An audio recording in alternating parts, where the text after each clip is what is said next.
이제 사람들은 올라내려 나무를 보니까 안 맞는 거예요. 가격을 생각해보면 2022년 가격은 가격도 아니에요. 2011년도에 그때 개포주금이 5억 7천까지 떨어졌었어요. 그때 왜 못 샀을까? 무서워서. 나쁜 집주인은 전세금 안 올리는 집, 좋은 집주인은 전세금 올리는 집. 제가 장담 드리는데요, 만약에 2022년 하반기 집값 많이 떨어졌잖아요. 네네네. 다시 그런 상황이 오더라도 저는 또 못 산다고 봅니다. 떨어진 가격에 사고 싶지 않나요? 그때를 왜 놓쳤을까 후회되는 게 있으니까. 안녕하십니까, 동사장입니다. 동사장의 부동산 수다. 이제 부동산 경기가 어떻게 될지 다시 한번 전망해야 될 하반기가 됐습니다. 이제 얼마 남지 않은 24년에 부동산이 어떻게 될지 굉장히 궁금해요. 계속해서 가격이 오를 것인지 떨어질 것인지 서로 점치는 방향이 많이 다르신데요. 오늘 모신 분은 그 점치는 부분을 과학적이고 근거 있는 말씀을 많이 해주셔가지고 신뢰가 가시는 대표님이십니다. 전문가님이십니다. 김인만 대표님 모셨습니다. 안녕하십니까? 안녕하세요. 네, 반갑습니다. 요즘 좀 하락론, 상승론 요거 어떻게 생각하세요? 제가 제일 싫어하는 말입니다. 부동산이라는 게 상승을 하다가 하락을 하다가 항상 주기가 있는 거고요. 궁극적으로는 올라가잖아요. 장기적으로 우상향을 하는 곡선은 맞는데 그 중간 과정을 보면 점을 찍고 예를 들어서 10년, 15년 후를 보면 올라가 있죠. 네네네. 그래서 상승은 맞는데 무조건 상승이냐 그러면 그 과정 자체가 우리가 인생길하고 이제 등산하고 똑같잖아요. 네네네. 올라가다 보면 오르막만 있는 건 아니잖아요. 이 산을 올라갔다 내려가는 길도 있고 올라갔다 내려가고 결국에는 정상에 갔다가 또 뭐 내려오는 길이 있을 수도 있는데 이제 사람들은 올라내려만 가지고 이제 얘기를 하죠. 올라내려. 최근의 상황을 보더라도요. 2021년만 보면 올랐잖아요. 굉장히 큰 폭으로 올랐죠. 상승론이 맞죠. 2022년 하반기부터 또 내렸어요. 그럼 또 하락론이 맞죠. 최근에 다시 올라요. 그럼 또 상승론이 맞나. 사실 이게 올랐다 내렸다 흐름을 반복하는 거고 우리가 중요한 건 나무를 보지 말고 또 숲을 좀 보자. 또 중장기적으로 보면 사실 숲을 보면 어느 정도 예측이 충분히 가능합니다. 가능한데 나무를 보니까 안 맞는 거예요. 이게 몇 달 전에는 분명히 하락나무였는데 지금은 또 상승이래. 지금 상승인데 또 몇 달 후에 또 어떻게 될지도 몰라. 그러니까 전문가들도 맨날 틀렸다 맞다 이번에는 이 사람이 맞췄다 그러는데 저는 제발 그렇게 나무만 보지 말고 상승 하락을 떠나서 저는 정확하게 팩트 시장 흐름을 전달해 주는 게 전문가의 역할 아닌가 싶습니다. 그러니까 사실 저희 입장에서는 22년이 또 돌아왔으면 좋겠다라는 생각이 돌아왔으면 좋겠다고요? 좀 떨어진 가격에 사고 싶지 않나요? 그때를 왜 놓쳤을까 후회되는 게 있으니까. 근데요 또 그런 시간이 왔으면 좋겠다라는 바람이 이루어질까요? 올 수 있죠. 올 수 있는데 제가 드리고 싶은 말씀은 사람 마음 똑같잖아요. 떨어지면 사고 싶죠. 근데 제가 장담 드리는데요. 만약에 2022년 우리 하반기 집값 많이 떨어졌잖아요. 다시 그런 상황이 오더라도 저는 또 못 산다고 봅니다. 그래요? 왜? 그때는 왜 안 샀어? 처음으로 집값 떨어졌나요? 더 떨어질까 봐. 그러니까 무섭더라고. 그러니까 떨어지는 칼라는 원래 잡는 게 원칙에 맞지 않아요. 누가 떨어지는 칼라를 잡아요? 떨어지는 칼라를 잡으면 다쳐요. 피나. 근데 떨어질 때 잡을 수도 있고 더 떨어질 때 잡을 수도 있는데 저 원칙은요. 떨어져서 바닥에 쨍그랑했을 때 그때 죽는 게 사실은 원칙이 맞습니다. 그래서 우리가 투자를 할 때도 원칙과 기본에 따라야지. 그때 내가 왜 안 샀을까? 정상입니다.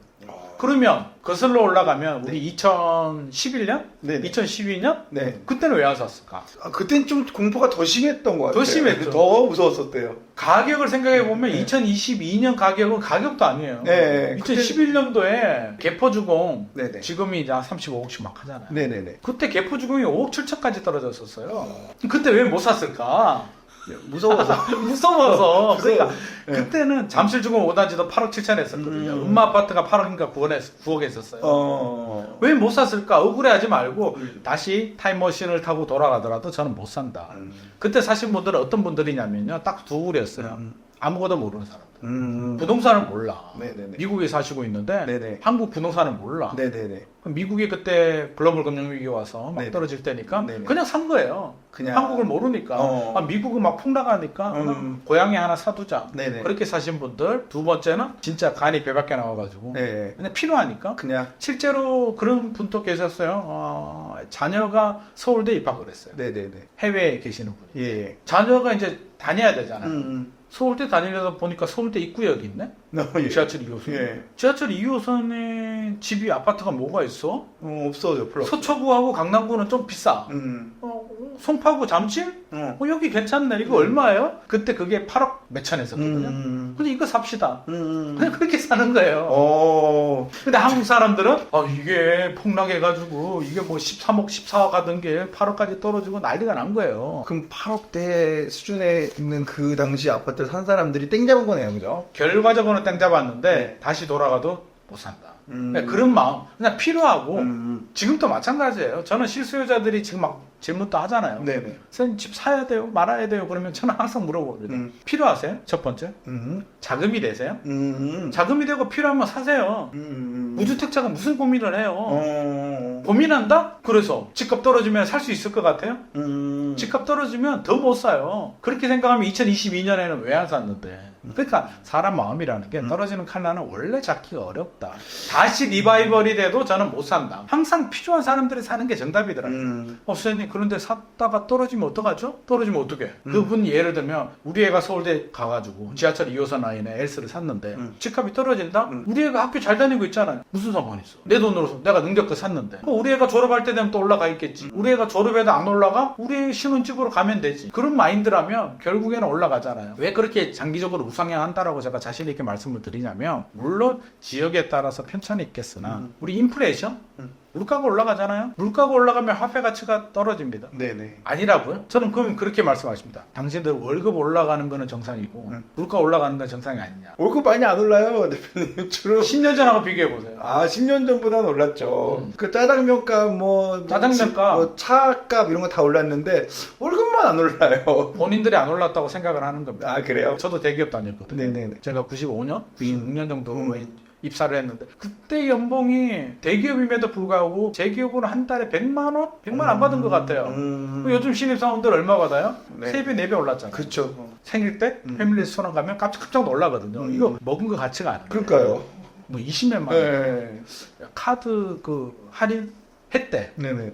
했는데 20몇만 원 나오더라고요. 그러니까요. 애기들 어렸을 때 한 10년 전에 가보면 한 10만 원 정도면 충분히 먹었거든요. 그러니까 그때는 빕스하고 아웃백 이런 게 만 얼마였는데 네. 요즘은 뭐 기본 5만 얼마씩. 그래서 저는 그게 빕스 아웃백 가격이 올랐다기보다는 화폐 가치가 떨어졌다. 결국 화폐 가치가 떨어진다는 얘기는 실물 자산인 부동산 가격은 올라간다. 부동산으로 돌아와 보죠. 전세로 예를 들어 보면 10억 원의 전세가 있는데 지금 우리가 계약서를 쓰고 들어갔습니다. 내가 전세를 10년 살았어요. 그러면 명목 가치는 그대로 10억이잖아요. 네. 실질 가치는 떨어져 있잖아요. 네네. 7억 4천 정도로. 그러니까 인플레이션 3% 정도 잡으면 10억 원이 10년 지나면 7억 4천만 원으로 떨어지거든요. 그렇게 얘기하니까 뭐 확 와닿네요. 느낌이 오죠. 네. 그러면 10년 전세 사신 분들은 실질 가치는 7억 4천이에요. 명목 가치는 10억인데 그러면 내 친구는 집을 샀어. 나는 전세로 들어갔어요. 10년이 지나면 나는 돈은 10억인데 실질 가치 7억 4천만 원. 이 친구가 10억짜리 아파트를 샀어요. 그 당시. 네네. 지금은 얼마가 있을까요? 10년 후에? 20억. 기본적으로 20억가 있죠. 그럼 이 친구는 10억을 벌었을까? 생각해보면 실제로 10억을 번 건 아니죠. 인플레이션 방어를 했기 때문에 10억짜리가 13억, 14억 가는 거는 뭐 인플레이션 방어, 본전치기 한 거고요. 솔직히. 네네네. 본전치기 했고 거기에 금융비용, 세금 낸 거 따져보면 이 친구는 10억의 시세 차익을 얻었지만 세금이나 금융비용이나 물가 인플레이션을 따져보면 4억 정도 벌었다. 4억, 5억 정도 벌었다. 근데 그 친구는 그거라도 했지. 전세 사는 나는 인플레이션 방어도 못했다. 그래서 장기적으로 본다면 집값은 올라간다. 올라가는데 우리는 항상 그 숫자만 보잖아요. 네네. 10억 올랐어. 네. 20억 올랐어. 네. 차 떼고 포 떼고 양도세 뭐 내고 하면 실질적으로 그렇진 않다. 이런 말씀 드리면 그렇지만 가장 많은 이득을 보는 쪽은 국가다. 우리가 국가가 만들어 놓은 시스템에서 북치고 장구치고 돈 벌었다고 하지만 가장 돈 많이 버는 사람들은 국가다. 가만히 앉아서 취득세, 양도세, 또 매년 재산세, 종부세. 보유세. 그렇죠. 그러니까 이 차 떼고 포 떼고 나면 실질적으로 보유세가 얼마나 무서우냐면요. 제가 최근에 이제 고급 주택을 하나 보러 갔습니다. 강남에. 역시 사셨군요. 아닙니다. 제가 그거 살 정도면 여기 출연하지도 않습니다. 그래요? 네. 집값이 한 210억 정도 하더라고요. 네네. 210억을 살 정도 능력이면 네네. 굳이 우리가 뭐 유튜브 안 해도 됩니다. 그냥 뭐 딱 어디 딱 보이는 데들이 있네. 210억이면 강남이 어딘지 알겠네요. 보이죠? 네. 그래서 물어보는 겁니다. 보유세가 얼마예요? 내가 210억 집을 가져본 적이 없는데 있기 때문에 계좌기를 두들겨 봤거든요. 네네. 1년에 보유세가 1주택 기준에서 1억 3천인가 1억 4천 정도 나오더라고요. 그냥 보유하는 월세를 1,000만 원씩 내는 거네, 그죠? 와. 그러니까 이걸 그냥 줘도 유지가 안 되겠다. 1년에 1억 3천 4천을 보유세로 그냥 내는 거예요. 대출 안 받아도. 그렇죠. 그렇다면 이게 결국엔 나라가 위너? 만약에 200억을 이자를 낸다고 쳐도 5% 금리만 해도 10억이 이자네요. 그러니까요. 와. 그래서 네네. 결국에는 우리가 이제 금액대가 크지 않기 때문에 보유세도 그냥 생각 없이 내고 있잖아. 결국에는 국가가 넘버원 위너고 이제 우리가 그래도 집을 산 사람들은 인플레이션 방어에 시세 마진을 가지고 가기 때문에 두 번째 위너, 세 번째는 안 산 사람들. 전세 오래 거주하시는 분들은 사실 인플레이션 방어도 안 되기 때문에 그러니까 전략적으로 전세 거주할 수는 있어요. 상황이 여의치하면서 자금이 부족해서 전세 살 수는 있는데 10년 안에 분명히 시장 분위기가 이렇게 바뀌거든요. 그래서 내 집 마련의 기회는 반드시 잡아야 된다. 우리 우스개 이야기 있잖아요. 어떤 할아버지가 이제 세입자가 들어왔는데 세입자가 신혼부부예요. 신혼부부 보니까 옛날 생각이 나잖아요. 풋하고 내가 먹고 살만하니까 돈 안 올릴 테니까 니들 그냥 열심히 여기서 살고 내 집 마련해서 이렇게 살아 봐줄게 라고 한 거예요. 세입자가 10년 동안 그냥 주저앉아서 살았는 거예요. 근데 이 할아버지가 이제 나이가 있잖아요. 돌아가셨지. 연세가 있으니까. 이제 아들이 상속을 받잖아요. 그럼 아들은 아버지의 유지를 받들어서 나도 계속 안 올리겠습니다. 라고 할까요? 아니겠죠. 아니겠죠. 아니지. 네. 합리적 사고를 하겠죠. 저라도 더 올리지는 않아도 시세 정도는 받는 거. 좀 싸게 주더라도 올리긴 올리겠죠. 네네. 그래서 올렸어. 시세대로. 시세보다 약간 저렴. 네, 그러니까요. 근데 10년의 그 차이를 본다면 살짝 올려도 높거든요. 그렇죠. 세입자 깜짝 놀랐죠. 무슨 소리야. 안 올린다며. 그거 우리 아버지. 저는 아버지가 아니잖아요. 그래도 시세보다는 적게 올렸습니다. 그죠. 그래도 고마워야 되는 안 거니까. 되겠다. 사야겠다. 부동산에 가보니까 깜짝 놀라죠. 전세 가격은 그 정도 올랐는데 매매 가격은 더 올랐잖아요. 네, 맞아요. 이 사람은 기회부여까지 다 날려버렸거든요. 그래서 이 할아버지가 결과적으로는 도와준 게 아니다. 맞아요. 그 얘기들 있죠. 제가 잘 알죠. 나쁜 집주인. 그러니까 나쁜 집주인은 전세금 안 올리는 집주인. 좋은 집주인은 전세금 올리는 집주인. 그 의미를 잘 알아야 돼요. 의미. 이게 왜냐면 대부분 사람들은요. 제가 앞서서도 뭐라고 그랬나요? 필요한 사람들, 자금이 되는 사람들이 내 집 마련하는 게 일반적인 케이스라고 제가 말씀드렸잖아요. 그러니까 집주인이 왜 그런 집을 사는 욕구가 생기냐면 전세금 올려달래. 그러면 마음이 짜증도 나고 진짜 언제까지 우리가 이렇게 살아야 되지? 정확하게 표현하면 더러워서 산다죠. 바로 그겁니다. 더러워서 산다. 이제 와이프도 막 민감해져요.